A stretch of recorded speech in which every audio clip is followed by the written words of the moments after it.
اس صورت میں غزوہ تبوک کے علاوہ جنگ حنین کا ذکر بھی ہے۔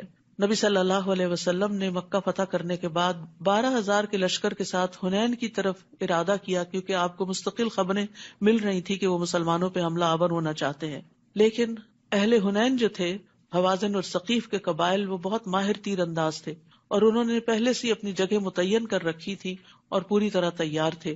مسلمانوں کے پاس اس وقت اتنی فوج تھی جو آج سے پہلے کبھی نہیں ہوئی تھی، تو انہیں اللہ کی مدد سے زیادہ اپنی کثرت پر فخر آ گیا، یعنی اپنی کثرت پر انہیں تعجب ہوا، خوش ہو گئے۔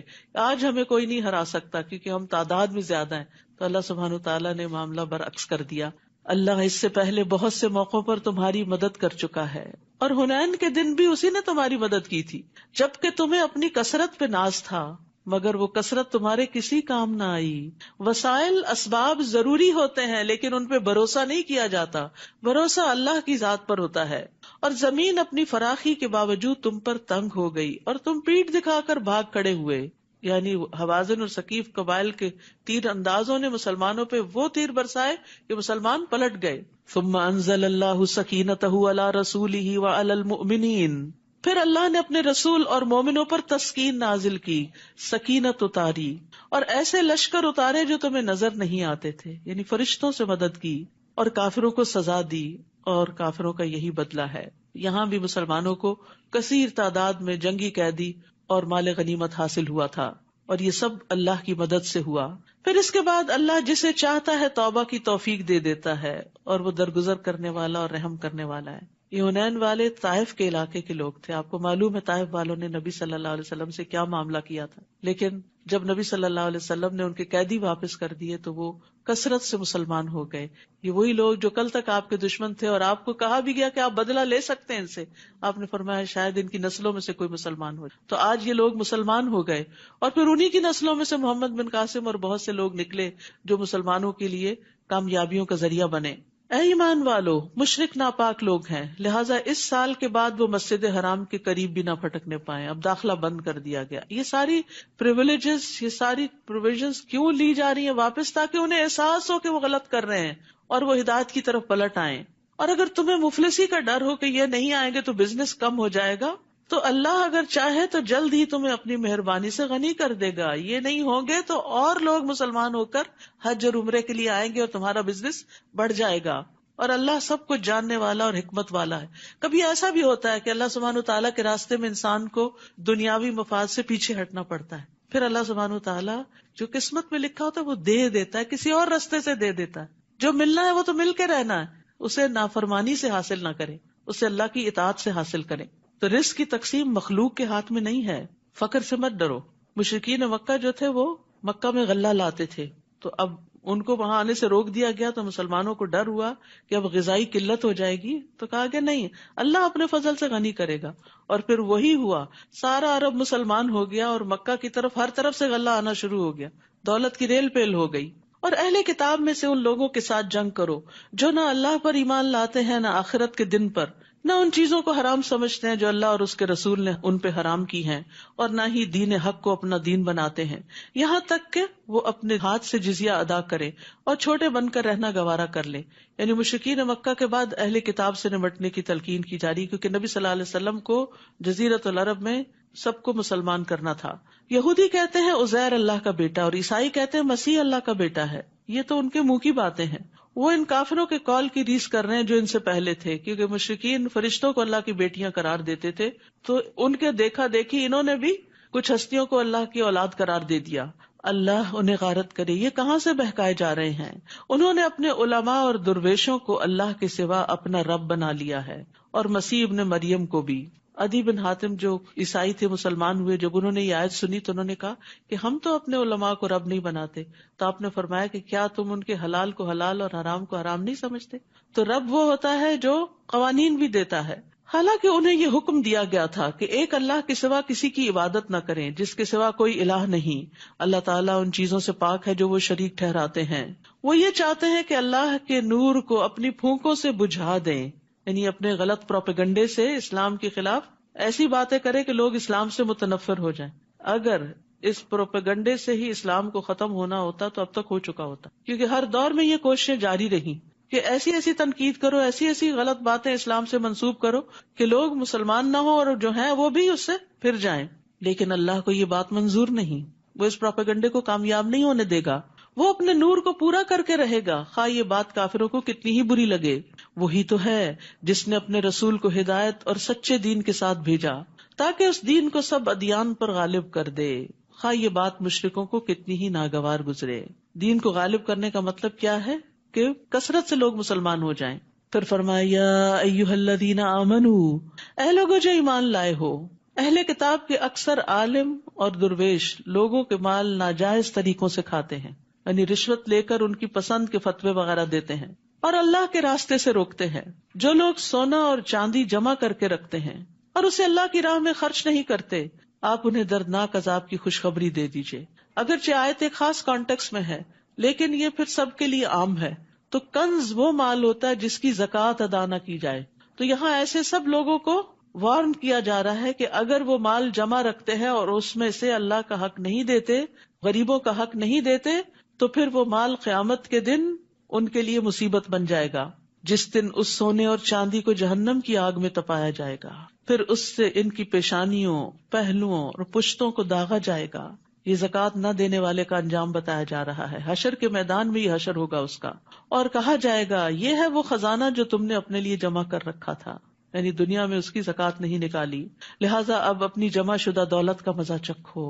کیا فائدہ اس مال کا جو انسان کے لیے مصیبت کا باعث بنے.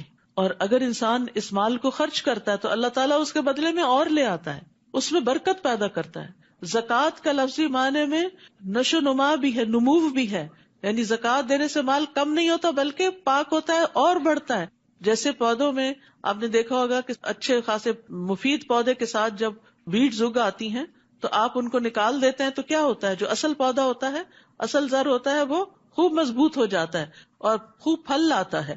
تو جس مال میں برکت ہوتی ہے اس کی خیر بہت زیادہ ہوتی ہے، اور جو لوگوں سے روک کر رکھا جائے وہ انسان کے لیے وبال جان بن جاتا ہے. تو اس لیے بہت ضروری ہے کہ انسان اپنے مال کی زکوٰۃ باقاعدہ نکالتا رہے، ورنہ دوسروں کے لیے چھوڑ گئے تو اپنے بھی کام نہ آیا اور قیامت کے دن وبال بھی بنے گا. اتنی سخت سزا کیوں دی گئی ہے؟ اصل میں انسان سب سے زیادہ مال سے محبت کرتا ہے. تو اللہ کا قاعدہ یہ ہے کہ وہ انسان کو اس کی محبوب ترین چیز سے ہی توڑتا ہے. آپ تجربہ کر کے دیکھ لیں، جس انسان سے، جس چیز سے آپ جتنی زیادہ محبت کریں گے وہ آپ کے لیے اتنا بڑا فتنہ بنے گا، وہ آپ کا دل توڑنے والا بنے گا. مال سے زیادہ محبت کریں گے تو وہ مال آپ کے لیے مصیبت کا باعث بنے گا. تو محبوب چیز کے ذریعے ہی عذاب دیا جائے گا، کیونکہ ایک آگے وہ سونا اور چاندی گرم کر کے لگایا جائے گا. تو یاد رکھیے، جو شخص کسی چیز سے محبت کرے اور اسے اللہ کی اطاعت سے آگے کر لے، یعنی مثلاً بچہ اتنا پیارا ہے کہ اس کو بہلاتے، کھلاتے، پلاتے، اس کو سیر کراتے، نمازیں چھوڑ دے انسان، تو وہی بچہ سخت نافرمان ہوگا پھر اور مصیبت کا باعث بنے گا، کیونکہ اس کو بت کی طرح پالا، اللہ کا حکم پیچھے کیا اور اسی کو ہی دیکھتے رہے. اور اسی طرح باقی چیزیں بھی. ان عدت الشہور عند اللہ 12 شہرا فی کتاب اللہ، جس طرح اللہ نے آسمانوں اور زمین کو پیدا کیا اس دن سے اللہ کے نوشتے کے مطابق اللہ کے ہاں مہینوں کی تعداد 12 ہے. یہ جو سال کے 12 مہینے ہیں یہ کسی انسان نے ڈیوائس نہیں کیا، بلکہ ڈے 1 سے ہی 12 ہیں، جب سے ہی روایت چلی آ رہی ہے، جن میں 4 مہینے حرمت والے ہیں. یہی مستقل ضابطہ ہے. لہٰذا ان مہینوں میں قتال ناحق سے اپنے اوپر ظلم نہ کرو اور مشرکوں سے سب مل کر لڑو جیسے وہ تم سے مل کر لڑتے ہیں، اور جان لو کہ اللہ متقین کے ساتھ ہے. مہینوں کو پیچھے ہٹا دینا ایک مزید کافرانہ حرکت ہے. اہل عرب کیا کرتے تھے؟ لڑائی کے بڑے دل دادا تھے. حرام مہینوں میں جنگ کرنا منع تھا، اور جب وہ حرام مہینوں میں لڑنا چاہتے تو حرام کو حلال کر لیتے اور حلال کو حرام کر لیتے. تو مہینوں کو آگے پیچھے کر دینا ایک مزید کافرانہ حرکت ہے جس سے کافر گمراہی میں پڑے رہتے ہیں. وہ ایک سال تو کسی مہینے کو حلال کر لیتے ہیں اور دوسرے سال اسی مہینے کو حرام کر دیتے ہیں تاکہ اللہ کے حرام کردہ مہینوں کی گنتی پوری کر لیں. یعنی 4 مہینے جو مقرر شدہ ہیں ان کی بجائے سال کے کوئی بھی 4 مہینے حرام بنا لیے اپنی مرضی سے. تو دین میں اس طرح کی تبدیلی کی اجازت نہیں ہوتی کہ انسان اس میں اپنی مرضی سے پسند اور خواہشات کو داخل کر کے اس کو دین کا نام دے دے. جیسے بنی اسرائیل نے ہفتے کے دن مچھلیاں پکڑ کر ہیلا سازی کی تھی، یہاں مشرکین عرب بھی یہی کر رہے تھے. اس طرح وہ اس مہینے کو حلال کر لیتے جسے اللہ نے حرام کیا تھا، ان کے لیے ان کے برے اعمال خوشنما بنا دیے گئے ہیں، اور اللہ کافروں کو سیدھی راہ نہیں دکھاتا۔ یا ایھا الذین آمنوا، اے ایمان والو تمہیں کیا ہو گیا ہے؟ جب تمہیں کہا جائے کہ اللہ کی راہ میں جہاد کے لیے نکلو تو تم زمین کی طرف بچھ جاتے ہو۔ اب غزوہ تبوک کی طرف اشارہ ہے، 600 میل دور، اور پھر سخت گرمی کا موسم، کھجوروں کے باغ پکے ہوئے، اور سب کو نکلنے کی دعوت دی گئی۔ یعنی یہ فرض درجے میں حکم تھا، یعنی فرض کفایہ نہیں تھا، لازم فرض تھا۔ تو اب سب کے لیے نکلنے میں مشکل ہوئی۔ کیا تم نے آخرت کے مقابلے میں دنیا کی زندگی کو پسند کر لیا ہے؟ دنیا کی رونقیں اور دنیا کے مال اور اسباب اور گھر اور آرام اور ٹھنڈا سایہ اور پانی اور سکون، بس یہی تمہارا مقصد زندگی بن کے رہ گیا؟ اپنے آرام کو قربان نہیں کرو گے؟ حالانکہ آخرت کے مقابلے میں دنیاوی زندگی کا فائدہ بالکل تھوڑا سا ہے، یہ چند دن کی راحت اور پھر ہمیشہ کی تکلیف۔ تو یہاں پر مسلمانوں کو دنیا کی راحت کو آخرت کی راحت پر مقدم کرنے کی وجہ سے ڈانٹ مل رہی ہے، کیونکہ آخرت کی راحت دنیا کی مشقت کے بغیر حاصل نہیں کی جا سکتی۔ یاد رکھیے، اور آئندہ آ رہے ہیں دن مشقت والے، دن بھی اور راتیں بھی، کھانا اور نیند اور آرام سب کچھ قربان اللہ کی خاطر۔ کیا حاصل کرنے کے لیے؟ آخرت کی جنت پانے کے لیے۔ نبی صلی اللہ علیہ وسلم نے فرمایا، جس نے دنیا طلب کی اس نے اپنی آخرت کو نقصان پہنچایا۔ دنیا سے مکمل طور پر تو کنارہ کش نہیں ہونا چاہیے، لیکن جہاں دین کا بڑا فائدہ ہو وہاں سے پیچھے بھی نہیں رہنا چاہیے۔ یعنی بعض اوقات دونوں چیزیں ساتھ ساتھ چل رہی ہوتی، کبھی ایسا بھی ہوتا ہے کہ ایک کو کمپرومائز کرنا پڑتا ہے، دین کو پیچھے چھوڑ دیتے ہیں لوگ، دنیا آگے کر لیتے۔ نہیں، دین کو پیچھے نہیں چھوڑنا۔ جس نے دنیا طلب کی اس نے اپنی آخرت کو نقصان پہنچایا، اور جس نے آخرت کا مطالبہ کیا، آخرت کی چاہت کی، اس نے اپنی دنیا کو نقصان دیا۔ کہیں نہ کہیں اس کی دنیا کو نقصان ہوگا۔ بس تم باقی رہنے والی آخرت کی خاطر فنا ہونے والی دنیا کا نقصان ہونے دو، کوئی بات نہیں، اگر ہو بھی گیا تو آخرت میں ایک ایک چیز کا بدلہ مل جائے گا۔ اگر تم نہ نکلو گے تو اللہ تمہیں دردناک سزا دے گا، اور تمہارے علاوہ دوسرے لوگ لے آئے گا، اور تم ان کا کچھ بگاڑ نہ سکو گے، اور اللہ ہر چیز پر قادر ہے۔ اگر تم دین کی خدمت نہیں کرو گے تو اللہ تعالیٰ یہ کام کسی اور سے لے لے گا۔ یہ چیز دل کو کتنی تکلیف دیتی ہے۔ نہیں، اللہ تعالیٰ ہم ہیں آپ کے لیے، اللہ تعالیٰ ہم سے کام لیں، ہماری جگہ کسی اور کو بدل کر نہ لائیں۔ اگر تم اس نبی کی مدد نہ کرو گے تو اس سے پہلے اللہ نے اس کی مدد کی جب کافروں نے اسے مکہ سے نکال دیا تھا۔ یعنی مدینہ میں اب مشکل ترین حالات تھے، جنگ تبوک جو تھی بہت بڑا امتحان تھی، تو یہاں وارننگ دی جا رہی ہے، اگر تم اس جنگ میں نہیں نکلو گے، نبی کا ساتھ نہیں دو گے، رومیوں کے مقابلے میں نہیں جاؤ گے، تو اللہ نے تو اپنے نبی کی مدد اس وقت بھی کی تھی جب کفار نے اسے مکہ سے نکال دی۔ ہجرت کا موقع یاد کریں، جبکہ وہ دونوں غار میں تھے۔ دوسرا کون تھا؟ حضرت ابو بکر، اور وہ دو میں سے دوسرا تھا، اور اپنے ساتھی سے کہہ رہا تھا، غم نہ کرو، اللہ ہمارے ساتھ ہے۔ سبحان اللہ، دشمن سر پہ پہنچا ہوا ہے اور اتنا توکل اللہ پہ کہ فکر نہیں کرو، غم نہیں کرو۔ حضرت ابو بکر کا ایمان بھی بہت بڑا تھا، لیکن پھر بھی نبی صلی اللہ علیہ وسلم ان کو تسلی دے رہے ہیں، کیونکہ انسان تھے نا ابو بکر۔ اور پھر آپ دیکھیے کہ وتواصوا بالحق وتواصوا بالصبر ہر لیول پہ کرنے کی ضرورت ہوتی۔ ہم بعض اوقات اپنے بزرگوں کو، بڑوں کو، علماء کو، دین کی طرف بلانے والوں کو کسی مشکل وقت میں چھوڑ دیتے، ان کو تو سب کچھ پتا ہے، یہ تو خود ہی سمجھ جائیں گے۔ نہیں، وہ بھی بھولنے والے ہوتے ہیں۔ بعض اوقات سکھانے والے، پڑھانے والے جن کو پڑھاتے وہ زیادہ یاد رکھتے ہیں، اور مشکل وقت میں ان کو سبق زیادہ یاد آتا ہے کہ ہمارے دین کا حکم کیا ہے۔ تو اس لیے ہمارے دین نے ایک بڑا خوبصورت اصول دے دیا ہمیں کامیاب ہونے کے لیے اور نقصان سے بچنے کے لیے، وتواصوا بالحق وتواصوا بالصبر۔ جب کوئی پھسلنے لگے، جب کوئی گھبرانے لگے تو اس کو تھام لو، اس کو تسلی دو۔ لا تحزن، ڈونٹ بی سیڈ، غم نہیں کرو، ان اللہ معنا، اللہ ہمارے ساتھ ہے۔ پھر اللہ تعالیٰ نے اس پر اپنی طرف سے سکون قلب نازل کیا، دل کو ٹھہرا دیا، اور ایسے لشکروں سے اس کی مدد کی جو تمہیں نظر نہیں آتے تھے۔ اب دوسری بار یہ بات ہو رہی ہے، اللہ تعالیٰ کس طرح مدد کرتا ہے۔ اگر آپ اللہ کے لیے خالص ہو جائیں تو اللہ تعالیٰ خود آپ کی حفاظت کرتا ہے۔ اور کافروں کے بول کو سرنگوں کر دیا، وہ جو آپ کو پکڑنے پہ سارے ایکا کر چکے تھے اور مارنے پہ تلے ہوئے تھے، وہ سب ذلیل و خوار ہوئے۔ اور بول تو اللہ ہی کا بالا ہے، اور اللہ ہر چیز پر غالب اور حکمت والا ہے۔ تو اس آیت سے حضرت ابو بکر رضی اللہ عنہ کی فضیلت بھی ثابت ہوتی ہے۔ حضرت ابو بکر جو تھے ان کے دین پر بڑے احسانات تھے۔ عبداللہ بن عباس کہتے ہیں کہ رسول اللہ صلی اللہ علیہ وسلم اپنے مرض وفات میں باہر تشریف لائے، سر پہ پٹی بندھی ہوئی تھی، آپ ممبر پہ بیٹھے، اللہ کی حمد و ثنا کی اور فرمایا، کوئی شخص بھی ایسا نہیں جس نے ابو بکر بن قحافہ سے زیادہ مجھ پر اپنی جان و مال کے ذریعے احسان کیا ہو، اور اگر میں کسی کو لوگوں میں سے خلیل بناتا تو ابو بکر کو بناتا، لیکن اسلام کی دوستی سب سے افضل ہے۔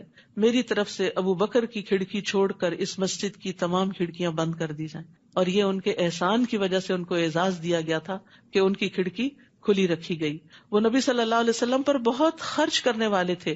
رسول اللہ صلی اللہ علیہ وسلم نے فرمایا، ابو بکر کے مال نے مجھے جتنا نفع پہنچایا اتنا کسی کے مال نے نفع نہیں پہنچایا۔ یہ سن کر ابو بکر رو پڑے اور عرض کیا، اللہ نے مجھے صرف آپ کے ذریعے فائدہ پہنچایا، اللہ نے مجھے صرف آپ کے ذریعے فائدہ پہنچایا، اللہ نے مجھے صرف آپ کے ذریعے فائدہ پہنچایا کہ آپ اسلام لے کر آئے، آپ دین لے کر آئے، ورنہ ہم جہالت میں ڈوبے ہوئے تھے۔ ابو بکر رضی اللہ عنہ رسول اللہ صلی اللہ علیہ وسلم کے ساتھ مکہ میں لازم ہو گئے تھے، ہر جگہ آپ کے ساتھ رہتے تھے۔ جب آپ تبلیغ کے لیے نکلتے ساتھ جاتے، آپ کو لوگوں کے قبائل کے بارے میں بہت معلوم تھا تو آپ کو گائیڈ کرتے کہ کس قبیلے سے کس طرح بات کی جائے۔ غار ثور میں بھی آپ کے ساتھ ہی تھے، ہجرت میں بھی آپ کے ساتھ ہی تھے۔ ہجرت کا حکم آنے سے 4 مہینے پہلے ہی اونٹنیاں پالنی شروع کر دی تھی، اس امید پہ کہ شاید مجھے بھی آپ کا ساتھ نصیب ہو جائے۔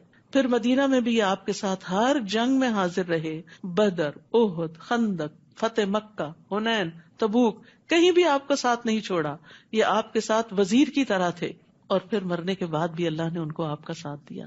آج ہم سب گواہ ہیں کہ حجرہ مبارک میں آپ کی قبر نبی صلی اللہ علیہ وسلم کے ساتھ ہے۔ اس سے بڑا کسی کا مقام کیا ہو سکتا ہے کہ اس کو مرنے کے بعد اتنی اچھی عاقبت نصیب ہو اور اتنا اچھا ساتھ نصیب ہو، کیونکہ دنیا میں انہوں نے سخت ترین حالات میں آپ کا ساتھ دیا تھا۔ تو جو شخص دنیا میں قربانی کرتا ہے، دین کا مددگار بنتا ہے، انصار اللہ بنتا ہے، تو اللہ تعالیٰ دنیا میں بھی اور آخرت میں بھی اس کی مدد کرتا ہے۔ اور پھر یہاں لا تحزن، غم نہ کرو۔ غم جو ہے یہ انسان کی صلاحیتوں کو کھا جانے والا ہوتا ہے، اس لیے حد الوسع کوشش کرنی چاہیے کہ غم اور ڈپریشن سے انسان باہر نکلے۔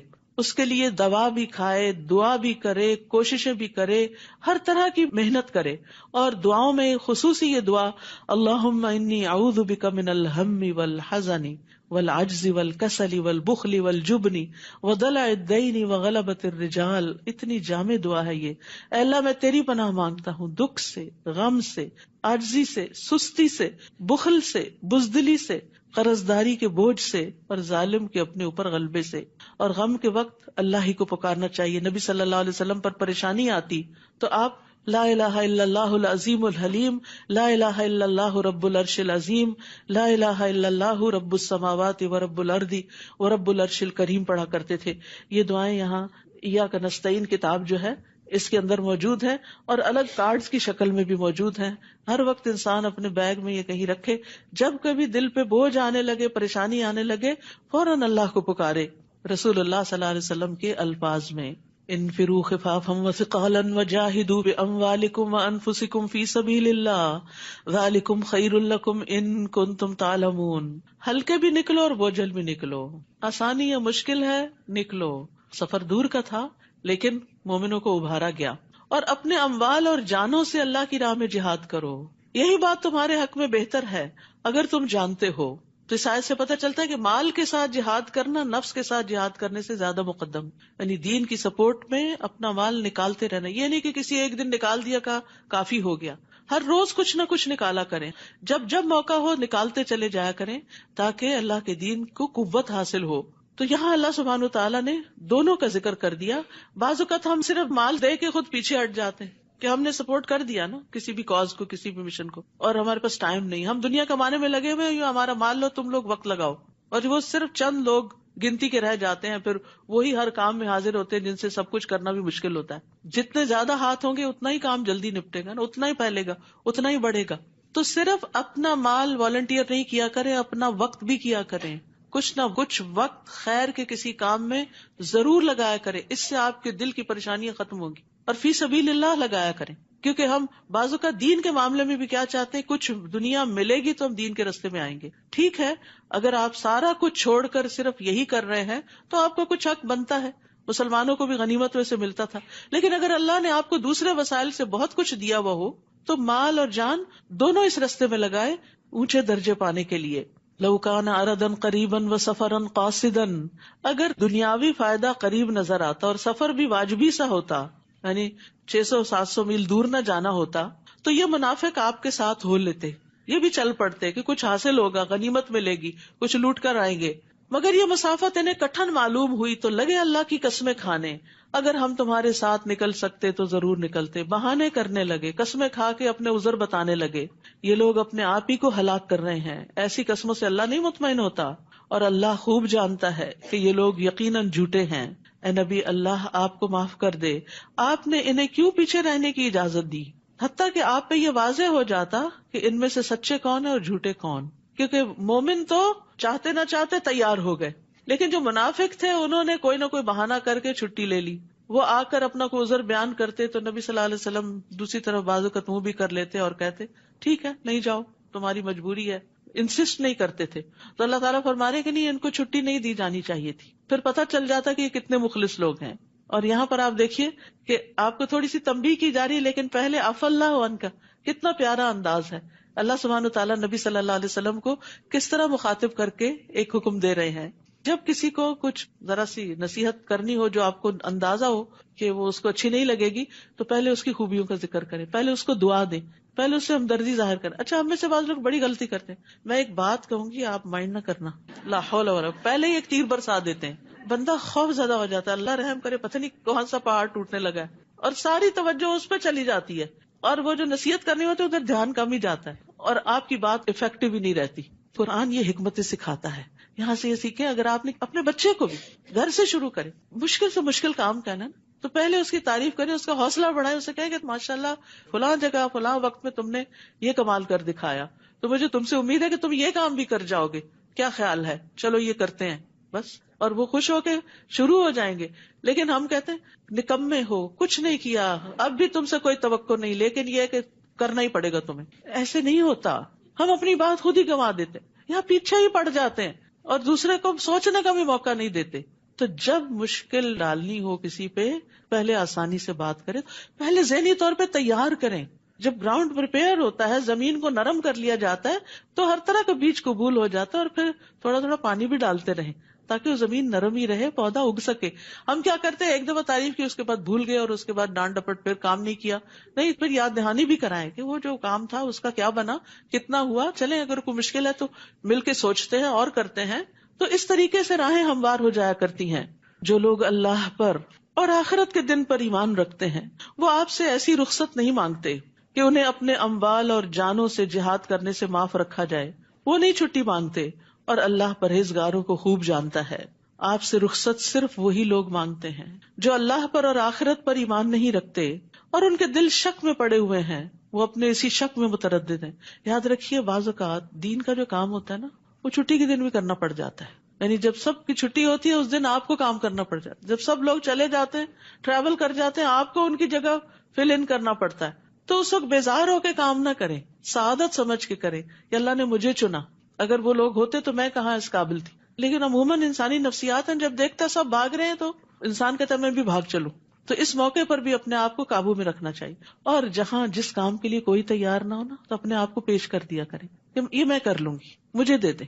کیونکہ اپنے ذاتی کاموں کو ہم سب بڑے شوق سے کرتے ہیں. گھر میں مہمان آ رہے ہوں، کرسیاں لگانی ہو، سب بھاگ بھاگ کے کریں گے. لیکن مسجد میں اگر لگانی پڑے تو ہم ہی رہ گئے والنٹیئر کرنے کو، اور لوگ کہاں ہیں. آپ کو اللہ نے موقع دیا ہے، شکر کریں کہ آپ سے کوئی خدمت لی. تو اس لیے نیکی کے کاموں میں جو فی سبیل اللہ ہو، پیچھے نہ رہا کریں، کیونکہ وہ صرف اللہ کے لیے ہو رہے ہوتے ہیں. اور دین آگے نہیں بڑھتا جب تک ہم فرض کے ساتھ نفل ادا نہ کریں. کیونکہ ہم فرائض کو، میری ڈیوٹی کیا ہے، میرا دن کون سا ہے، میرا ٹائم کون سا ہے، بس اتنے کے لیے میں حاضر ہوں، اس کے بعد مجھے کانٹیکٹ نہ کریں، اس ٹائم کے بعد مجھے کوئی میسج نہ کریں. یہ کیا ٹرینڈ ہے، یہ کیا طریقہ ہے. بعض اوقات ایمرجنسیز بھی ہوتی ہیں، ہر کام صرف وقت کے اندر پورا نہیں ہوتا. اور کتنا ہی وقت ایسا ہوتا ہے جب ہم کوئی کام بھی نہیں کر رہے ہوتے، اس وقت کا ہی کفارہ ادا کر دیں کہ جب آپ اس ٹائم کی پیمنٹ لے رہے تھے اور آپ کے پاس کوئی کام نہیں تھا، اور اب آپ سے آفٹر آور کوئی کام کرنے کو کہا جا رہا ہے، تو اس میں کر کے اپنی اس وقت کا بھی کفارہ دے دے. تو دین کے کام میں چاہے وہ کہیں ہو، ایک کیل ہی ٹھوکنا کیوں نہ ہو، سعادت کا باعث سمجھے. جب تک ٹھکا رہے گا آپ کا اجر لکھا جائے گا. کہیں پینٹ ہی کیوں نہ کرنا، جب تک وہ برش پھرا رہے گا، تلاوت سنتا رہے گا مسجد میں، اجر آپ کو ملتا رہے گا. فاستبقوا الخیرات، نیکیوں میں آگے بڑھیں. آپ سے رخصت صرف وہی لوگ مانگتے ہیں جو اللہ پر اور آخرت پر ایمان نہیں رکھتے اور ان کے دل شک میں پڑے ہوئے ہیں، اور وہ اپنے اسی شک میں متردد ہیں کیا کریں کیا نہ کریں. کیونکہ جب انسان دین کے کام سے پیچھے ہٹتا ہے نا تو وہ چین نہیں آتا اس کو، وہ بے چینی ضرور لگی رہتی ہے. جب نہ کر دیتا نا انسان کسی خیر سے تو پھر اس کے بعد آرام کی نیند نہیں سو سکتا. اگر ان کا نکلنے کا ارادہ ہوتا تو وہ اس کے لیے کچھ تیاری بھی کرتے. نظر آتا کہ ہاں واقعی انٹرسٹڈ ہیں آپ کا ساتھ دینے کو، لیکن اللہ کو ان کی روانگی پسند ہی نہ تھی، لہٰذا اس نے انہیں سست بنا دیا. استغفر اللہ. اور کہہ دیا گیا تم بیٹھ رہنے والوں کے ساتھ ہی بیٹھے رہو. یعنی پھر اللہ تعالیٰ توفیق چھین لیتا ہے. نیکی کے کسی کام میں پیچھے رہ جانا خوشی کی بات نہیں، بڑے افسوس کی بات ہے کہ اللہ نے چنا ہی نہیں. اگر وہ نکلتے بھی، آپ صلی اللہ علیہ وسلم کو سمجھایا جا رہا ہے کہ اگر یہ منافق آپ کے ساتھ نکلتے بھی تو تمہارے اندر خرابی میں اضافہ کرتے، فتنہ فساد ہی کریٹ کرتے رہتے، اور تمہارے درمیان فتنہ پردازی کے لیے ادھر ادھر دوڑتے پھرتے، لوگوں کو تمہارے خلاف بہکاتے، ساتھ آنے والوں کے حوصلے پست کرتے. پھر تم میں بھی کچھ لوگ ایسے ہیں جو ان کی باتیں بڑے دھیان سے سنتے ہیں. یعنی ہر جماعت کے اندر ایسے لوگ ہوتے ہیں جو منفی پروپیگنڈا کرنے والوں کی باتوں میں آ جاتے ہیں. ہوتے بھولے بھالے لوگ ہیں، ان کی نیت نہیں خراب ہوتی، لیکن مثبت بات کم اثر کرتی ہے اور منفی بات کسی کے خلاف بڑی جلدی قبول کرتے ہیں، کیونکہ شیطان اس کو خوبصورت بنا دیتا ہے، اور اللہ ایسے ظالموں کو خوب جانتا ہے. یہ لوگ اس سے پہلے بھی فتنہ انگیزی کر چکے ہیں اور آپ کے امور کو درہم برہم کرنے کے لیے الٹ پھیر کرتے رہے ہیں، حتیٰ کہ اللہ کا سچا وعدہ یعنی اسلام کے غلبے کا وعدہ آ گیا اور اللہ کا حکم غالب ہوا. جبکہ یہ ناک منہ چڑھا رہے تھے، ان کو نہیں پسند تھی اسلام کی ترقی، لیکن اللہ نے وہ ترقی عطا کر دی. اور ان میں سے کوئی ایسا ہے جو کہتا ہے مجھے رخصت دے دیجیے اور فتنے میں نہ ڈالی. جد بن قیس منافق کے بارے میں آتا ہے کہ اس نے آ کے نبی صلی اللہ علیہ وسلم سے ایک عجیب بہانہ کیا، کہا میں نے سنا رومیوں کی عورتیں بڑی خوبصورت ہیں، مجھے ڈر ہے کہ میں اپنے پہ صبر نہیں کر سکوں گا، فتنے میں پڑ جاؤں گا، تو مجھے آپ معاف کیجیے، میں نہیں ساتھ جا سکتا. سن رکھو، فتنے میں تو یہ لوگ پہلے ہی پڑے ہوئے ہیں، یعنی نفاق کی وجہ سے، اور جہنم ایسے کافروں کو گھیرے ہوئے ہے. اگر آپ کو کوئی بھلائی ملے تو انہیں بری لگتی ہے، دل سے تو دشمن ہے، حاسد ہے، اور اگر کوئی مصیبت آ پڑے تو کہتے ہیں ہم نے تو اپنا معاملہ پہلے ہی درست کر لیا تھا، شکر ہے ہم وہاں موجود نہیں تھے. پھر وہ خوش خوش واپس جاتے ہیں. آپ ان سے کہیے قُل لَن يُصِيبَنَا إِلَّا مَا كَتَبَ اللَّهُ لَنَا هُوَ مَوْلَانَا وَعَلَى اللَّهِ فَلْيَتَوَكَّلِ الْمُؤْمِنُونَ. ہمیں اگر کوئی مصیبت آئے گی تو وہی آئے گی جو اللہ نے ہمارے مقدر کر رکھی، وہی ہمارا سرپرست ہے، اور مومنوں کو اللہ ہی پر بھروسہ کرنا چاہیے. نیز ان سے کہیے کہ تم ہمارے حق میں جس چیز کا انتظار کر سکتے ہو وہ یہی ہے کہ ہمیں دو بھلائیوں میں سے کوئی ایک بھلائی مل جائے، اور ہم تمہارے حق میں جس چیز کے منتظر ہیں وہ یہ ہے کہ اللہ تمہیں اپنے ہاتھ سے خود سزا دیتا ہے یا ہمارے ہاتھوں دلواتا ہے، لہٰذا تم بھی انتظار کرو اور ہم بھی تمہارے ساتھ انتظار کرتے ہیں. قُلْ أَنفِقُوا طَوْعًا أَوْ كَرْهًا لَن يُتَقَبَّلَ مِنكُمْ إِنَّكُمْ كُنتُمْ قَوْمًا فَاسِقِينَ. نیز ان سے کہیے تم خواہ خوشی سے خرچ کرو یا بادل ناخواستہ، منافقین کی طرف اشارہ ہے، تم سے یہ صدقہ قبول نہیں کیا جائے گا کیونکہ تم فاسق لوگ ہو. یعنی منافقین بعض اوقات شرم و شرمی جسے کہتے ہیں نا، کچھ نہ کچھ لے آتے تھے کہ چلے ہم خود تو نہیں جا سکتے، یہ ہماری طرف سے رکھ لیجئے. ایسی بددلی کے ساتھ دینے سے صدقہ قبول نہیں ہوتا. صدقہ وہ قبول ہوتا ہے جو دل کی خوشی کے ساتھ دیا جائے، اللہ کی رضا کے لیے دیا جائے. ان سے ان کے نفقات قبول نہ ہونے کی وجہ صرف یہ ہے کہ انہوں نے اللہ اور اس کے رسول کا انکار کیا، اور اگر نماز کو آتے ہیں تو ڈھیلے ڈھالے، اور اگر کچھ خرچ کرتے ہیں تو بادل ناخواستہ ہی خرچ کرتے ہیں. تو سستی کے مارے پڑی ہوئی نمازیں اور بددلی سے دیے ہوئے صدقات اللہ کو نہیں چاہیے. اپنی دنیا کے لیے تو خوشی سے بھاگتے اور اللہ کی طرف آنے میں کتراتے ہو، اللہ کو ایسے لوگ نہیں چاہیے. نبی صلی اللہ علیہ وسلم کا طریقہ کیا تھا؟ دنیا کے سارے کام چھوڑ کے فوراً نماز کے لیے اٹھتے تھے. اسود کہتے ہیں میں نے عائشہ رضی اللہ عنہا سے پوچھا نبی صلی اللہ علیہ وسلم اپنے گھر میں کیا کرتے تھے؟ انہوں نے کہا آپ اپنے گھر کے کام کاج کرتے تھے، گھر والوں کی خدمت کرتے تھے. سبحان اللہ، باہر کے سارے بڑے بڑے کام انجام دے کر گھر آ کر بھی چین سے نہیں بیٹھتے تھے، پھر گھر والوں کے کام کرتے. جب نماز کا وقت ہوتا تو فوراً کام کاج چھوڑ کر نماز کے لیے چلے جاتے تھے. کام وہی چھوڑا اور نماز کے لیے چل دیے، کیونکہ آپ کہا کرتے تھے کہ نماز میری آنکھوں کی ٹھنڈک ہے. بلال نماز کی اقامت کہو، ہمیں اس سے راحت پہنچاؤ. مومن کے لیے نماز سکون اور تسلی کا باعث ہے، لیکن منافق کے لیے بڑی بھاری ہے. ان لوگوں کے مال اور اولاد آپ کو تعجب میں نہ ڈالیں. انسان جب دیکھتا ہے کہ جو لوگ دنیا کے لیے محنت کر رہے ہیں وہ کہاں سے کہاں پہنچ گئے اور ہم دین کی خدمت کرتے کرتے پیچھے رہ گئے ہیں، تو اس پر حیران نہ ہو. اللہ تو یہ چاہتا ہے کہ انہی چیزوں کے ذریعے انہیں دنیا کی زندگی میں سزا دے. یہی کامیاب اولاد جو ہے پھر ماں باپ کو پلٹ کے پوچھتی بھی نہیں، اور جب ان کی جان نکلے تو اس وقت یہ کافر ہی ہوں. تو کافروں کے لیے مال اور اولاد دنیا میں بھی فتنے اور آزمائش کا ذریعہ ہیں، لیکن اس کے برعکس مومن، ان کے لیے مال اور اولاد صدقہ جاریہ بنتے ہیں. وہ اللہ کی قسم کھا کر کہتے ہیں ہم تمہیں میں سے ہیں، ہم تو تمہارے ہیں، محبت کے دعوے کرتے ہیں، حالانکہ وہ ہرگز تم میں سے نہیں، بلکہ یہ ڈرپوک لوگ ہیں، تم سے ڈرتے ہیں اس لیے تم سے ایسی باتیں کرتے ہیں۔ اگر یہ کوئی پناہ کی جگہ پالے یا غار یا سر چھپانے کی جگہ تو یہ تیزی سے دوڑتے ہوئے وہاں جا چھپے ہیں، پناہ لے لیں۔ اور ان میں سے کوئی ایسا ہے جو صدقات کی تقسیم میں آپ پر الزام لگاتا ہے، اگر انہیں کچھ مل جائے تو خوش ہو جاتے ہیں اور اگر نہ ملے تو فوراً ناراض ہو جاتے ہیں۔ تو منافقین دراصل وہ لوگ ہیں جو دنیاوی اغراض کی وجہ سے خوش یا ناخوش ہوتے ہیں، ملے تو خوش، نہ ملے تو ناراض۔ نبی صلی اللہ علیہ وسلم نے فرمایا دینار اور درہم کا بندہ اور چادر کا بندہ ہلاک ہو جائے، اگر اسے دیا جائے تو راضی ہوتا ہے، نہ دیا جائے تو ناراض ہو جاتا ہے۔ ہلاک ہو جائے اور سرنگوں ہو جائے، جب اس کو کانٹا چبھے تو کوئی نہ نکالے، بد دعا دی آپ نے ایک طرح سے۔ ایسے لوگ جو صرف مفاد پرست ہیں، جو صرف مطلبی ہیں، تو ان کو ان کی کسی کوشش کا کوئی فائدہ نہیں ہوتا۔ پھر اللہ تعالیٰ ان کے نیتوں اور ارادوں کو خوب جانتا ہوتا ہے۔ کیا ہی اچھا ہوتا اگر وہ اس پر راضی ہو جاتے جو اللہ اور اس کے رسول نے انہیں دیا تھا، اور کہتے کہ اللہ ہمارے لیے کافی ہے، اللہ ہمیں اپنے فضل سے بہت کچھ دے گا اور اس کا رسول بھی، ہم اللہ کی طرف ہی رغبت رکھتے ہیں۔ انما الصدقات للفقراء والمساکین، صدقات، یہ صدقات واجبہ کی بات ہے، زکوٰۃ کی تقسیم کے مصارف بتائے جا رہے ہیں کہ زکوٰۃ کس کو دی جانی چاہیے۔ وہ تو دراصل فقیروں، جن کے پاس کچھ بھی نہیں، مسکینوں ہیں لیکن پورا نہیں پڑتا، اور ان کارندوں کے لیے، ورکرز کے لیے جو اس کی وصولی پر مقرر ہیں، زکوٰۃ کا حساب کتاب کرتے ہیں۔ نیز تالیف قلب، تالیف قلب یعنی وہ لوگ جو اسلام لے آئے ہیں، نیو مسلمز، ان کی مالی مدد کے لیے تاکہ وہ اسلام پر جم جائیں، ان کے مسائل حل ہو جائیں۔ پھر غلام آزاد کرنے، قرض داروں کے قرض اتارنے میں، اللہ کی راہ میں، فی سبیل اللہ یعنی دین کی ترقی خدمت میں، دین کی تعلیم میں، اور مسافروں پر خرچ کرنے کے لیے، وہ مسافر جو گھر بے گھر ہو جائیں اور ان کے پاس ضرورت کا سامان نہ ہو، یہ اللہ کی طرف سے ایک فریضہ ہے، یہ فرض صدقہ ہے، اور اللہ سب کچھ جاننے والا اور حکمت والا ہے۔ تو اس میں بس علماء کے درمیان یہ اختلاف ہوا ہے کہ کیا ہر مد میں تھوڑا تھوڑا دیا جائے یا جہاں زیادہ ضرورت ہو وہاں دیا جائے۔ ممکن ہو تو بانٹ کر دیں، اور اگر کسی ایک جگہ زیادہ ضرورت ہے تو سارا وہاں بھی دے سکتے ہیں، کوئی ہارڈ اینڈ فاسٹ رول نہیں ہے۔ اور ان منافقین میں سے کچھ وہ ہیں جو پیغمبر کو ایذا دیتے ہیں اور کہتے ہیں کہ وہ کانوں کا کچا ہے۔ نعوذ باللہ، آپ کو بھی نہیں چھوڑا لوگوں نے۔ آپ ان سے کہیے یہ کانوں کا کچا ہونا ہی تمہارے حق میں بہتر ہے۔ کیوں کہتے تھے؟ کیونکہ آپ ہر ایک کی بات سن لیتے۔ وہ اللہ پر اور مومنوں کی بات پر یقین رکھتا ہے، اور جو لوگ تم میں ایمان لائے ہیں ان کے لیے رحمت ہے، رحمت للعالمین تھے نا آپ۔ اور جو لوگ اللہ کے رسول کو دکھ پہنچاتے ہیں ان کے لیے دردناک عذاب ہے۔ وہ منافق تمہارے سامنے قسمیں کھاتے ہیں تاکہ تمہیں خوش رکھیں، تمہارے سامنے تعریفیں تمہاری اور بڑی بڑی باتیں، حالانکہ اگر وہ ایماندار ہوتے تو اللہ اور اس کا رسول اس بات کے زیادہ مستحق ہیں کہ انہیں راضی رکھیں، یعنی ان کا تو حق ہے کہ انہیں راضی رکھا جائے، یہ تم پر احسان تو نہیں کرتے۔ کیا انہیں معلوم نہیں کہ جو شخص اللہ اور اس کے رسول کا مقابلہ کرے اس کے لیے جہنم کی آگ ہے جس میں وہ ہمیشہ رہے گا؟ یہ بہت بڑی رسوائی ہے۔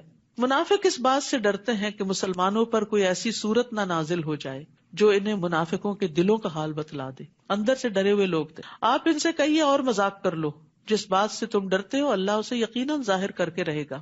اس کو سورت فاضحہ بھی کہتے ہیں کہ اس سورت نے منافقوں کو رسوا کر دیا، ان کے اندر کی باتیں کھول کر بتا دی کہ وہ کیسے لوگ ہیں۔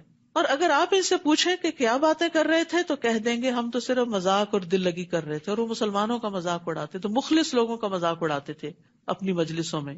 آپ ان سے کہیے کیا تمہاری ہنسی اور دل لگی اللہ، اس کی آیات اور اس کے رسول کے ساتھ ہی ہوتی ہے؟ افسوس یہ کہ آج بھی کئی لوگ مسلمان ہوتے ہوئے اپنے آپ کو مسلمان کہلاتے ہوئے دینی شاعر کا مذاق اڑاتے ہیں۔ دین مذاق اڑانے کی چیز نہیں، ہنسنے کی چیز نہیں، اور ایسے لطیفے سننے اور سنانے سے پرہیز کرنا چاہیے جس میں دین کی کسی بات، قرآن کی کسی آیت، کسی حکم کا مذاق اڑایا گیا ہو۔ تو اس آیت سے یہ دلیل ملتی ہے کہ سنجیدگی یا مذاق میں بھی رسول اللہ صلی اللہ علیہ وسلم کی شان کو گھٹانا کفر کا رویہ ہے، اور اگر کوئی مذاق اڑا رہا ہو تو وہاں سے اڑ جانا چاہیے۔ لا تعتذروا قد کفرتم بعد ایمانکم، بہانے نہ بناؤ، تم فی الواقع ایمان لانے کے بعد کافر ہو چکے ہو۔ ظاہر میں تو وہ قسمیں کھا کے کہتے تھے ہم گواہی دیتے ہیں آپ اللہ کے رسول ہیں، اللہ کو پتا ہے کہ آپ رسول ہیں اس کے، اور اللہ گواہی دیتا ہی منافق بالکل جھوٹے ہیں۔ اگر ہم تمہارے ایک گروہ کو معاف بھی کر دیں تو دوسرے کو ضرور سزا دیں گے کیونکہ وہ فی الواقع مجرم ہے۔ المنافقون والمنافقات، منافق مرد اور منافق عورتیں بھی، یعنی عورتوں میں بھی نفاق ہوتا ہے۔ بعضهم من بعض، ان میں سے بعض سے ہیں، ایک ہی تھیلی کے چٹے بٹے ہیں، جو برے کام کا حکم دیتے ہیں، منافقت کی علامت، برائی کا حکم دینا، اور بھلے کام سے روکتے ہیں، نیکیوں کے کام سے لوگوں کو ہٹاتے ہیں، اور اپنے ہاتھ بھلائی یعنی صدقے سے بھیج لیتے ہیں۔ وہ اللہ کو بھول گئے، اللہ نے انہیں بھلا دیا۔ یہ منافق دراصل ہیں ہی نافرمان، فاسق۔ منافق مردوں، منافق عورتوں اور کافروں سے اللہ نے دوزخ کی آگ کا وعدہ کر رکھا ہے، جس میں وہ ہمیشہ رہیں گے، وہ انہیں کافی ہے، ان پر اللہ کی پھٹکار ہے اور ان کے لیے دائمی عذاب ہے۔ یہ انہی لوگوں کی طرح ہے جو ان سے پہلے تھے، وہ لوگ تم سے زیادہ طاقتور اور مال اور اولاد کے لحاظ سے تم سے بڑھ کر تھے، انہوں نے اپنے مقدر کے مزے لوٹے اور تم نے اپنے مقدر کے، جس طرح تم سے پہلے لوگوں نے اپنے مقدر کے مزے لوٹے تھے، یعنی دنیا کے فائدے اٹھائے تھے۔ اصل میں منافقت کی بنیادی وجہ ہی دنیا سے شدید محبت تھی، جس کی وجہ سے وہ دین سے پیچھے رہ گئے، اور تم بھی انہی باتوں میں پڑ گئے جن میں وہ پڑے ہوئے تھے۔ ایسے لوگ ہیں جن کے اعمال دنیا اور آخرت میں برباد ہو جائیں گے، اور یہی لوگ خسارہ پانے والے ہیں۔ الم یأتہم نبأ الذین من قبلہم، انہیں ان لوگوں کے حالات نہیں پہنچے جو ان سے پہلے گزر چکے ہیں، مثلا نوح کی قوم، عاد، سمود، ابراہیم کی قوم، مدین کے باشندے، اور وہ بستیاں جنہیں الٹ دیا گیا تھا۔ ان کے پاس ان کے رسول واضح دلائل لے کر آئے تھے۔ اللہ کے شایع نہ تھا کہ وہ ان پر ظلم کرتا، بلکہ وہ خود ہی اپنے آپ پر ظلم کر رہے تھے۔ یعنی پچھلی قوموں پر بھی جو عذاب آیا اس کی وجہ کیا تھی کہ انہوں نے اللہ کی نعمتوں کی ناشکری کی تھی اور اللہ کا حق نہیں دیا تھا، نعمتوں کے اوپر شکر نہیں کیا تھا۔ پھر فرمایا والمؤمنون والمؤمنات بعضهم اولیاء بعض یأمرون بالمعروف وینہون عن المنکر ویقیمون الصلاة ویؤتون الزکاة ویطیعون اللہ ورسولہ اولئک سیرحمہم اللہ ان اللہ عزیز حکیم۔ مسلمان مرد اور مسلمان عورتیں ایک دوسرے کے مددگار ہیں۔ وہ جو پیچھے پڑا تھا نا، تعاونوا علی البر والتقوی، یعنی نیکی کے کاموں میں ایک دوسرے کو سپورٹ کرتے ہیں، مال سے، جان سے، وقت سے، مشوروں سے، جو بھلے کام کا حکم دیتے ہیں۔ یعنی یہ تعاون کس لیے ہوتا ہے؟ نیکیاں پھیلانے کے لیے، اور برے کام سے روکتے ہیں۔ وہ نماز قائم کرتے ہیں، یہ نہیں کہ صرف امر بالمعروف دوسروں کو ہی حکم دیتے رہتے ہیں اور خود کو بھول جاتے ہیں، خود بھی نمازوں کی پابندی کرتے ہیں اور زکوٰۃ ادا کرتے ہیں اور اللہ اور اس کے رسول کا حکم مانتے ہیں۔ یہ ہوتے ہیں مومن، یہی لوگ ہیں جن پر اللہ رحم فرمائے گا۔ بلا شبہ اللہ سب پر غالب اور حکمت والا ہے۔ تو اللہ کی رحمت پانے کے لیے یہاں اول درجے کی جو نیکی بتائی گئی، جس کا ذکر نماز سے بھی پہلے کیا گیا، وہ کیا ہے؟ امر بالمعروف، نیک باتوں کا حکم دینا، نیکیوں کو عام کرنا، نیکیوں کو پھیلانا۔ وعد اللہ المؤمنین والمؤمنات جنات تجری من تحتها الانہار خالدین فیہا ومساکن طیبۃ فی جنات عدن ورضوان من اللہ اکبر ذالک هو الفوز العظیم۔ اللہ نے مومن مردوں اور مومن عورتوں سے ایسے باغوں کا وعدہ کر رکھا ہے جن میں نہریں جاری ہیں۔ کیا خوبصورت سین ہوگا، ان میں وہ ہمیشہ رہیں گے، سدا بہار باغات، ایور گرین باغات، کوئی خزاں نہیں آئے گی ان پہ۔ سدا بہار باغات میں پاکیزہ قیام گاہوں کا بھی وعدہ کر رکھا ہے، ان کے گھر باغوں میں ہوں گے، اور اللہ کی خوشنودی تو ان سب نعمتوں سے بڑھ کر ہوگی کہ اللہ ان سے خوش ہوگا۔ کبھی کبھی ایسا ہوتا ہے نا، انسان اچھے کام کرتا پر دل کو تسلی نہیں ہوتی، اور انسان کہتے یا اللہ اور کیا کروں کہ تو راضی ہو جائے۔ تو انسان کے اندر سے ایک تڑپ اٹھتی ہے کہ کوئی کام ہو جس سے رب راضی ہو جائے، تو اللہ تعالیٰ ان کو اپنی رضا سے نواز دے گا۔ یہی بہت بڑی کامیابی ہے۔ اصل کامیاب یہ لوگ ہیں، حقیقت میں سکسیسفل پیپل یہ ہیں۔ اے نبی، کافروں اور منافقوں کا پوری قوت سے مقابلہ کیجیے اور ان کے ساتھ سختی سے پیش آئیے۔ ان کا ٹھکانہ دوزخ ہے جو بہت بری بازگشت ہے۔ سال ہا سال کی تعلیم کے بعد اب آخر میں سختی کا حکم، یہ کسی طرح ٹھیک ہو جائیں۔ اب تک ان کے ساتھ درگزر کا معاملہ کیا جا رہا تھا۔ آپ کو معلوم ہے کہ عبداللہ بن ابی نے آپ سے ساری زندگی دشمنی کی، لیکن جب وہ فوت ہو گیا تو اس کو قبر میں لٹا دیا گیا تھا۔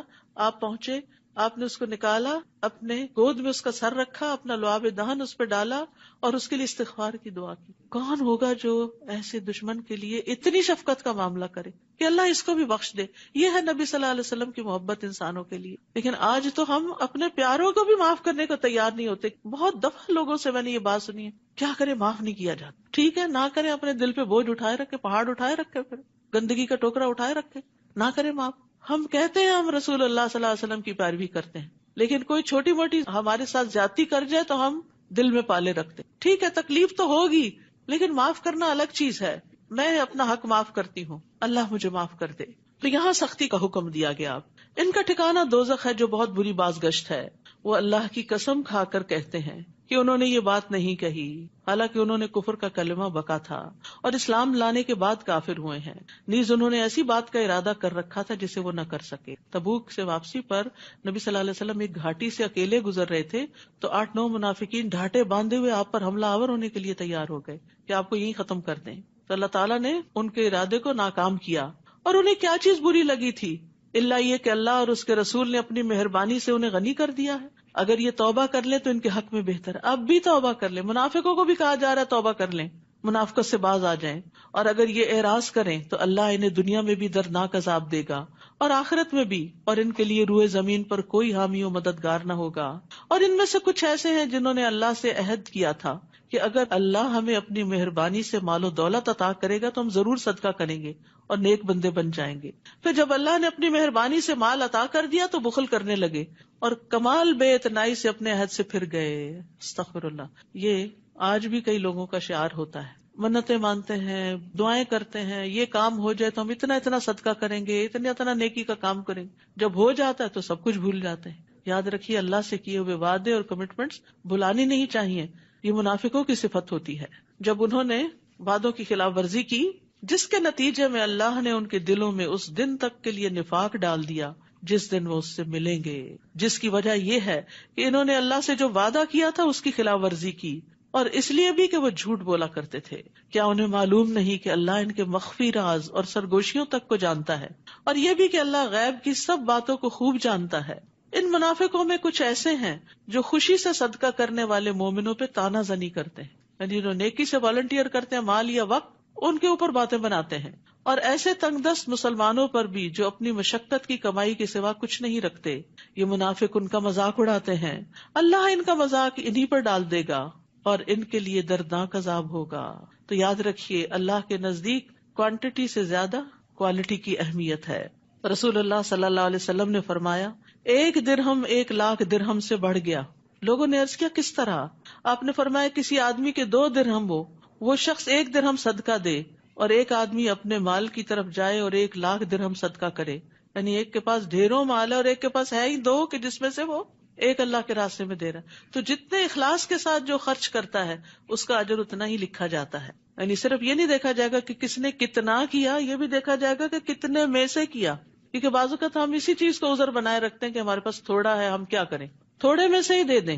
اس خاتون کی مثال شاید پہلے ہی میں نے دی ہو آپ کو کہ جس کے 6-7 بچے تھے اور اس کے پاس ایک وقت میں بس اتنا ہی آٹا ہوتا تھا کہ جس سے وہ 6-7 روٹیاں بنا سکے، تو وہ کیا کرتی تھی کہ ہر بچے کے پیڑے سے تھوڑا سا آٹا نکال کے ایک طرف رکھتی جاتی اور وہ ساروں میں سے تھوڑا تھوڑا نکال کے ایک روٹی اور بنا کے فقیر کو دے دیتی۔ تو جس نے دینا ہوتا ہے وہ تھوڑے میں سے بھی نکال لیتا ہے، اسے اس میں سے بھی نکالنے کا طریقہ آتا ہے، کیونکہ اس کو پتا ہے کہ جو تھوڑے میں سے دیتا ہے اللہ اس کو زیادہ دیتا ہے۔ آپ ان کے لیے بخشش کی دعا کریں یا نہ کریں، کیونکہ آپ نے عبداللہ بن ابی کے لیے دعا کی تھی، تو فرمایا اس سے کوئی فرق نہیں پڑے گا، اگر آپ ان کے لیے 70 مرتبہ بھی دعائیں مغفرت کریں تو اللہ انہیں معاف نہیں کرے گا۔ تو آپ نے فرمایا تھا میں 70 سے زیادہ دفعہ کر دوں، یہ تھی آپ کی مہربانی۔ کیوں نہیں معاف کرے گا اللہ ان کو؟ یہ بظاہر مسلمان تھے، وجہ یہ ہے کہ ان لوگوں نے اللہ اور اس کے رسول کا انکار کیا، اور ایسے فاسق لوگوں کو اللہ سیدھی راہ نہیں دکھاتا۔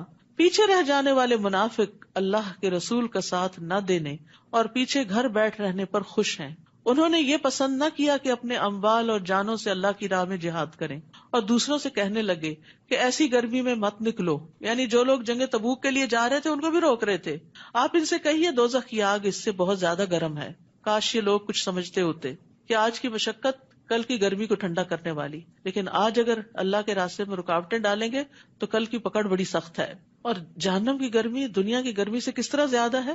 نبی صلی اللہ علیہ وسلم نے فرمایا تمہاری دنیا کی آگ جہنم کی آگ کے مقابلے میں 70واں حصہ ہے، یعنی تمام 69 اجزاء کی گرمی اس دنیا والی آگ کی گرمی سے 69 ٹائم زیادہ ہے، یعنی 1 out of 70، یعنی دنیا کی آگ جہنم کی آگ کا 70واں حصہ ہے، اور اس کو سمندر کے پانی سے 2 مرتبہ ٹھنڈا کیا گیا۔ اگر ایسا نہ ہوتا تو اللہ اس میں کسی کا کوئی فائدہ نہ رکھتا، یعنی پھر دنیا کی آگ ہم استعمال نہیں کر سکتے تھے، وہ اتنی شدید ہوتی کہ اس پہ کچھ نہ پک سکتا، تو ٹھنڈی کر کے دی گئی ہمیں اس مناسب انداز کی کہ جس سے ہم اپنے کام کاج کر سکیں۔ یہ بھی ایک نعمت ہے۔ انہیں چاہیے کہ ہنسیں کم اور روئیں زیادہ، یعنی اپنی منافقت اور اپنے گناہوں پر۔ یہ جو کچھ کر رہے ہیں اس کا بدلہ یہی ہے۔ ویسے بھی انسان کو بہت زیادہ ہنسنا اور کہکے لگانا وہ اس کے ایمان کو کمزور کر دیتا ہے، کیونکہ غفلت میں لے جاتا ہے. آپ نے فرمایا زیادہ مت ہنسو کیونکہ زیادہ ہنسنے سے دل مردہ ہو جاتا ہے. اس کا مطلب نہیں منہ بسور کے رکھو. نبی صلی اللہ علیہ وسلم سے زیادہ کوئی مسکرانے والا نہیں تھا. یعنی کہہ کے لگانا اور صرف غفلت میں رہنا یہ پسندیدہ نہیں. پھر اگر اللہ آپ کو ان منافقوں کے کسی گروہ کی طرف واپس لائے، یعنی جنگ تبوک کے بعد، اور وہ آپ سے جہاد پر نکلنے کی اجازت مانگے تو ان سے کہیے تم میرے ساتھ کبھی نہ نکلو گے، بس اب تمہارا پتہ چل گیا ہمیں، اور نہ میرے ہمراہ دشمن سے جنگ کرو گے، کیونکہ تم پہلی دفعہ جو پیچھے بیٹھ رہنے پر خوش تھے تو اب بھی پیچھے رہ جانے والوں کے ساتھ بیٹھے رہو. اور اگر ان منافقوں میں سے کوئی مر جائے تو تم اس کی نماز جنازہ نہ پڑھنا، نہ دعائے خیر کے لیے اس کی قبر پر کھڑے ہونا، کیونکہ انہوں نے اللہ اور اس کے رسول کے ساتھ کفر کیا اور اسی نافرمانی کی حالت میں مر گئے. اور ان کے اموال اور اولاد کی کثرت سے آپ متعجب نہ ہو، حیران نہ ہو. اللہ تو یہ چاہتا ہے کہ انہی چیزوں سے انہیں دنیا میں ہی سزا دے دے، اولاد ہی وبال جان بن جائے اور مال بھی، اور اسی کفر کی حالت میں ان کی جانیں نکل جائیں.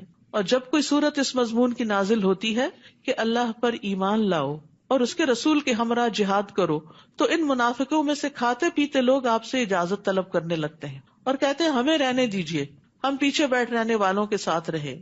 ان لوگوں نے پیچھے رہنے والوں میں شامل ہونا پسند کیا اور ان کے دلوں پہ مہر لگا دی گئی، لہٰذا وہ کچھ نہیں سمجھتے. ایک طرف جنگ اور امن میں منافقین کا رویہ بتایا گیا ہے کہ اگر جنگ میں جانے کا وقت ہوتا تو بہانے بناتے، پر چلے جاتے تو بزدلی دکھاتے. امن کا زمانہ ہوتا تو بڑھ چڑھ کے باتیں کرتے کہ ہم تمہارے ساتھ ہیں، جیسی چاہیے خدمت لیجیے. لیکن جب وقت آتا تو بہانے بنا دیتے اور پیچھے رہنے والوں کے ساتھ پیچھے رہ کے خوش ہوتے، اور اپنی اس غلطی کو وہ سمجھتے بھی نہیں تھے. طبع علی قلوبہم، اللہ نے ان کے دلوں میں مہر لگا دی، اب وہ سمجھتے بھی نہیں کہ وہ غلط کام کر رہے ہیں. لیکن رسول نے اور ان لوگوں نے جو اس کے ساتھ ایمان لائے تھے اپنے مالوں اور جانوں سے جہاد کیا. ساری بھلائیاں انہی لوگوں کے لیے ہیں اور یہی فلاح پانے والے ہیں. ایک طرف منافقین کا رویہ بتایا گیا اور ایک طرف رسول اللہ صلی اللہ علیہ وسلم اور آپ کے ساتھیوں کا. اللہ نے ان کے لیے ایسے باغ تیار کر رکھے ہیں جن میں نہریں بہ رہی ہیں، وہ ان میں ہمیشہ رہیں گے، یہی بہت بڑی کامیابی ہے. اور دیہاتیوں میں سے کچھ بہانہ ساز آ گئے کہ انہیں بھی جہاد سے رخصت دی جائے، یعنی بظاہر مسلمان ہو چکے تھے لیکن کام کے لیے نہیں آنا چاہتے تھے، اللہ کے راستے میں نہیں نکلنا چاہتے تھے. اور وہ لوگ بھی بیٹھ رہے جنہوں نے اللہ اور اس کے رسول سے جھوٹا وعدہ کیا تھا کہ ہم آئندہ نکلیں گے. ان دیہاتیوں میں سے جنہوں نے کفر کا طریقہ اختیار کیا ان قریب انہیں دردناک سزا ملے گی. تو عبادت کے کام، نیکی کے کام سے بلا عذر کثرت سے اجازت مانگنا اور بہانے بنانا اور کام پہ حاضر نہ ہونا یہ نفاق کی علامت ہوتی ہے. یعنی خیر سے پیچھے نہیں رہنا چاہیے. ٹھیک ہے اگر انسان بہت سابقون الاولون میں نہیں تو کچھ نہ کچھ اپنا حصہ اس میں ضرور ڈالے، اور جب زیادہ مشکل حالات ہو تو زیادہ حصہ ڈالے.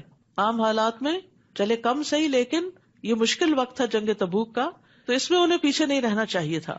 کمزور اور مریض اور وہ لوگ جن کے پاس شرکت جہاد کے لیے خرچ کرنے کو کچھ نہیں، اگر پیچھے رہ جائیں تو کوئی حرج نہیں، ان کو معذور قرار دیا گیا. یہ ہمارے دین کی خوبی ہے.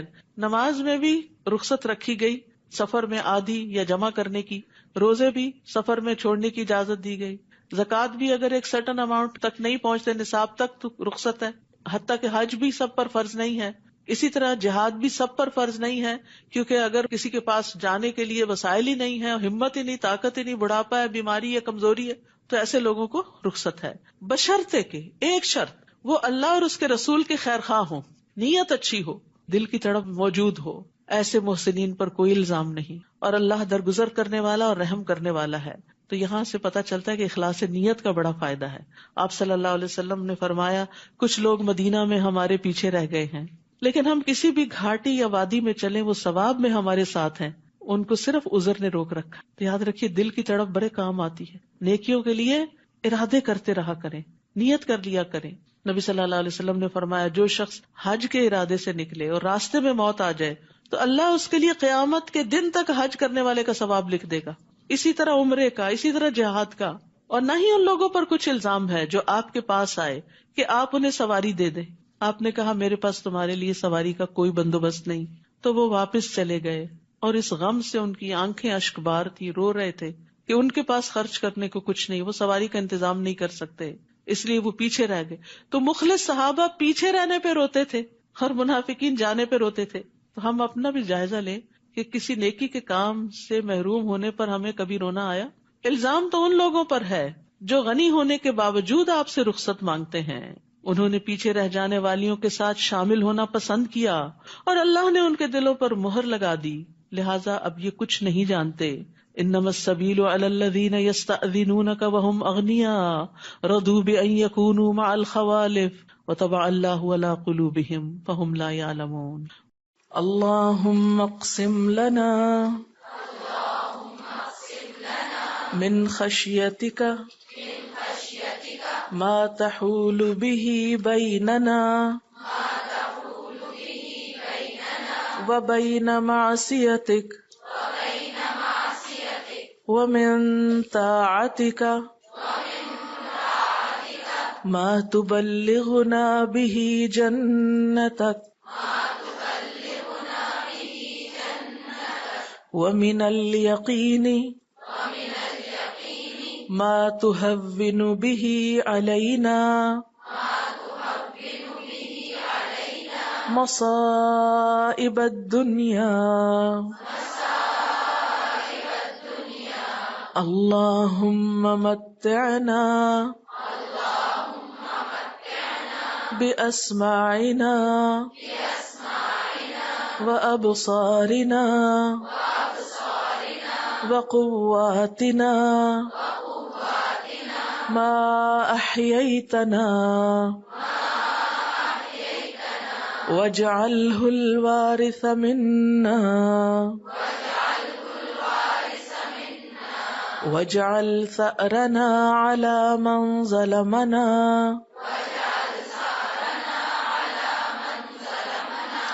وانصرنا على من عادانا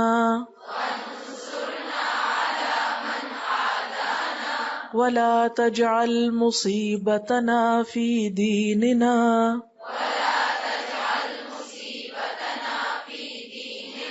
ولا تجعل الدنيا أكبر همنا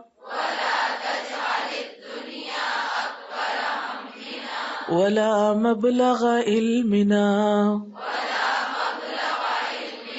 ولا تسلط علينا من لا يرحمنا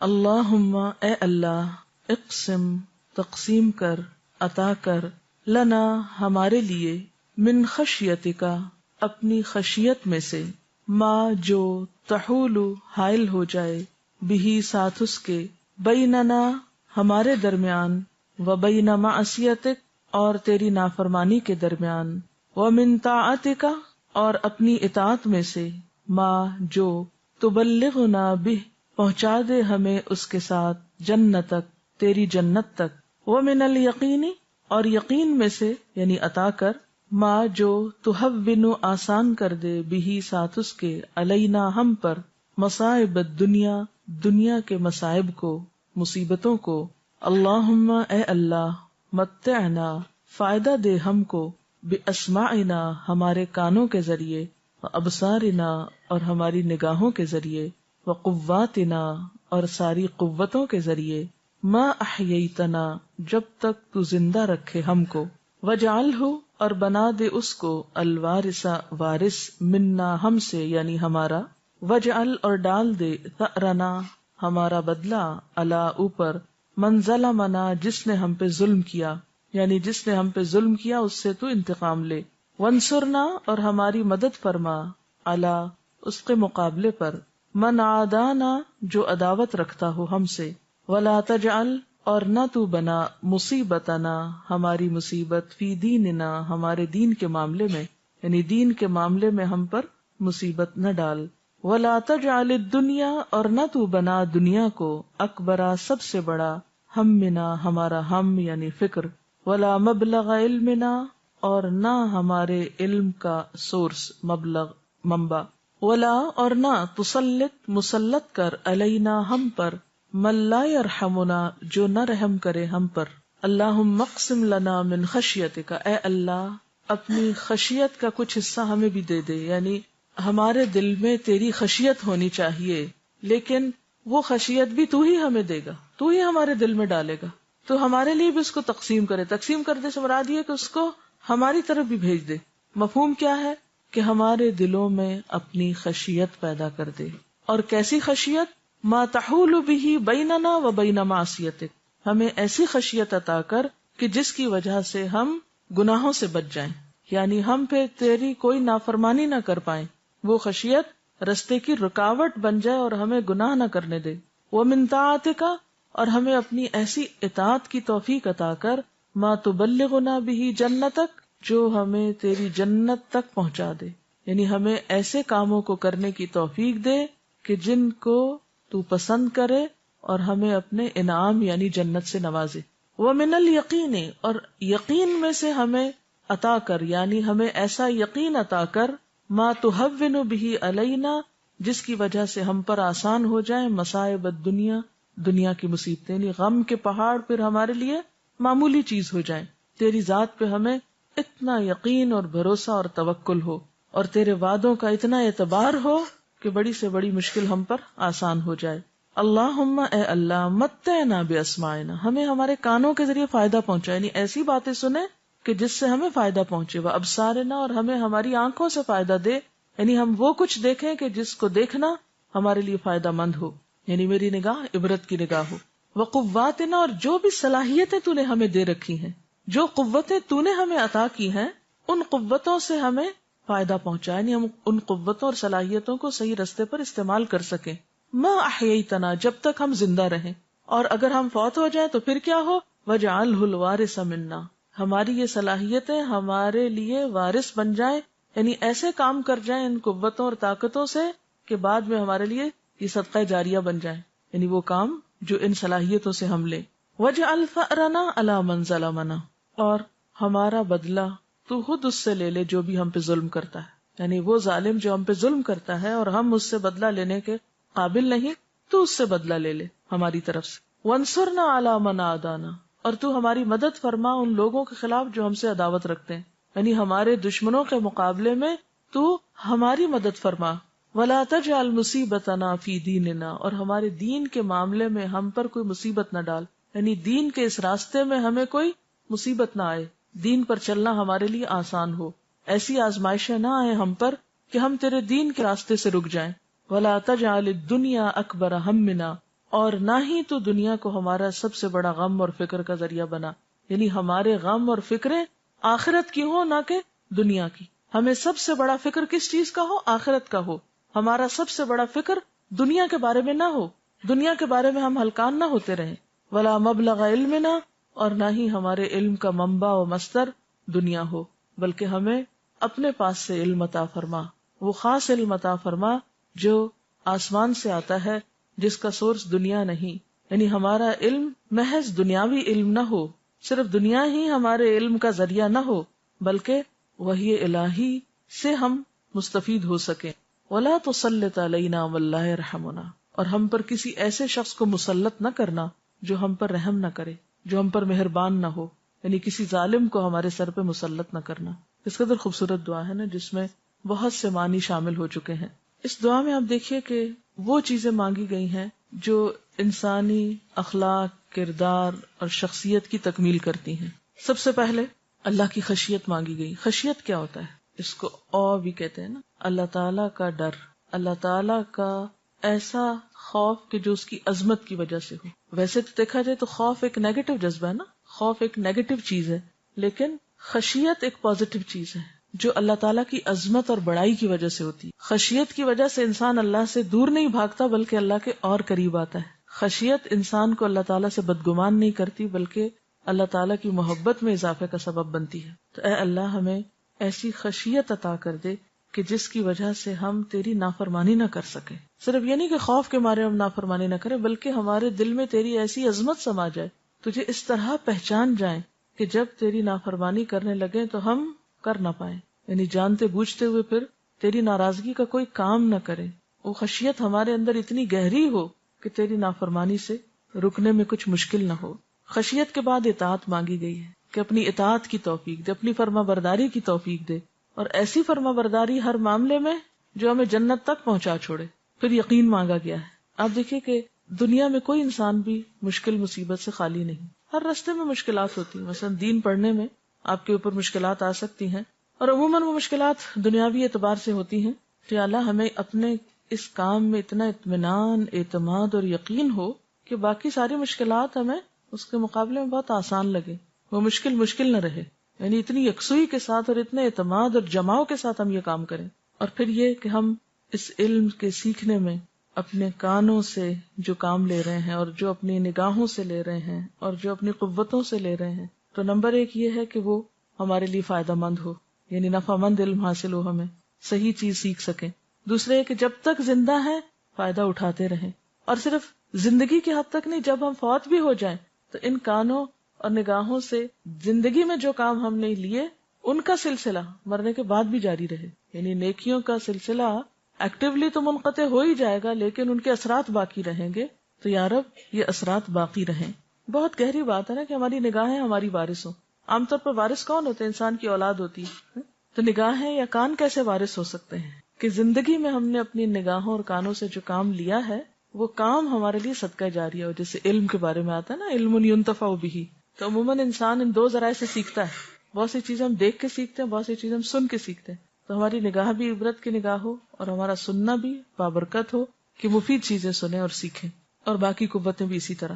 اور زندگی میں انسان کو طرح طرح کی زیادتیوں کا سامنا کرنا پڑتا ہے، تو یا اللہ جو بھی ہمارے ساتھ زیادتی کرے پھر اس کا بدلہ تو خود لے لے اور جیسے چاہے لے لے۔ جیسے ایک اور حدیث میں آتا ہے، اللہم اکفنیہم بما شئت، اللہ مجھے میرے دشمنوں کی طرف سے کافی ہو جا، جس چیز سے تو چاہے، جو معاملہ تو ان کے ساتھ کرنا چاہے تو ہی کر۔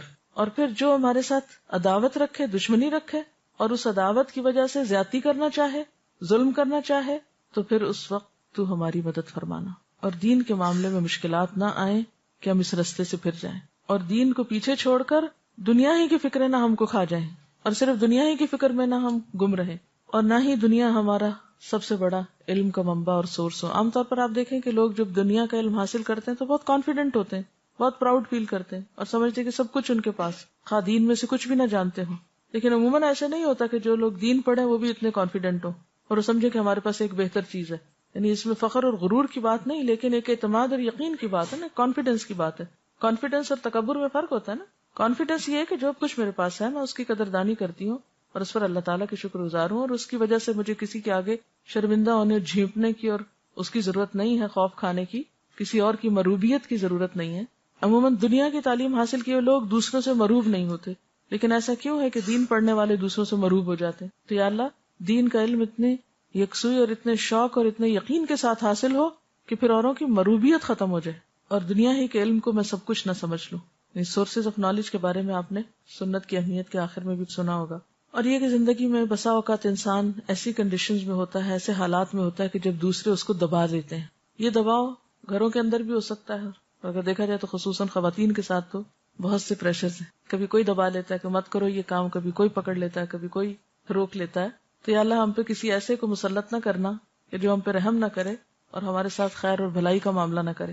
اور اس کے علاوہ بھی کہیں کسی ایسے شخص سے زندگی میں واسطہ نہ پڑے کہ جو ہمارے حق میں مہربان نہ ہو یا اس کے دل میں ہمارے لیے کوئی رحمت کا جذبہ نہ ہو۔ بعض اوقات ایسے لوگوں کے ساتھ آپ کا واسطہ پڑ جاتا ہے نا کہ جن کے دل میں آپ کے لیے کچھ بھی ہمدردی نہیں ہوتی، تو اللہ ایسے لوگوں سے بچا کے رکھنا۔ ایک اعتبار سے یہ عافیت کی دعا بھی ہے نا کہ جو کچھ ہم کر رہے ہیں کانفیڈنٹلی، اعتماد اور یقین اور سکون کے ساتھ کریں، فتنوں سے بچتے ہوئے، تاکہ ہم منزل مقصود کو جا پہنچے۔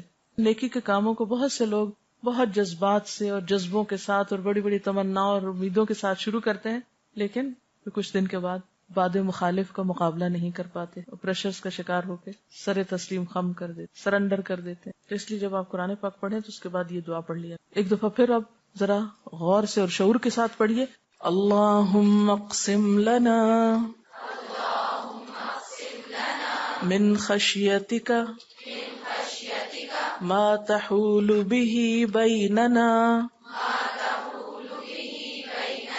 وبین معصیتک ومن طاعتک ما تبلغنا به جنتک ومن الیقین ما تهون به علینا مصائب الدنیا اللهم متعنا بأسماعنا وأبصارنا وقواتنا ما أحييتنا واجعله الوارث منا واجعل ثأرنا على من ظلمنا وانصرنا على من عادانا ولا تجعل مصيبتنا في ديننا